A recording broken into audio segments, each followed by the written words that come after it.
Farzandingiz tunda to'shagini qo'llab qo'yaptimi? Bunday vaziyatni uni jazolashga shoshilmang. Videoni oxirigacha ko'rsangiz, enurizning sabablari va uni uy sharoitida davolash usullari haqida bilib olasiz. Tunda to'shagini qo'llash tibbiyotda enuriz deb ataladi. Ko'pincha maktabgacha yoshdagi bolalarda uchraydi. Bunday vaziyatda bolani so'roq qilish, jazolash yoki o'tib ketadi deb befarq bo'lish muammoni hal etmaydi. Enuriz organik o'zgarishlar sababli buyraklar shamollashi, siydik yo'llari shamollashi, gijjalar, tug'ma nuqsonlar va psixologik sabablar bilan bog'liq bo'lishi mumkin. Avvalambor mutaxassisga, bolalar urologiga uchrab, barcha kerakli tekshiruvlardan o'tish, enuriz sababini aniqlash kerak. Demak, men bergan tavsiyalardan foydalanib ko'ring. Birinchisi, bolangizni ruhiy qo'llab-quvvatlang. Uni jazolamang, aka-ukalari oldida uyaltirmang.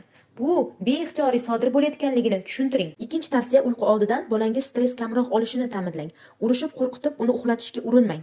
Periferik nerv tizimidagi buzilishlar, nevrozlar bosh miyaga signallar uzatilishining uzilishlariga olib kelishi mumkin. Va nihoyat uchinchi tavsiya, tos son mushaklari mashqi va fizioterapevtik muolajalar ta'siri bilan qovuq mushaklarini mustahkamlang.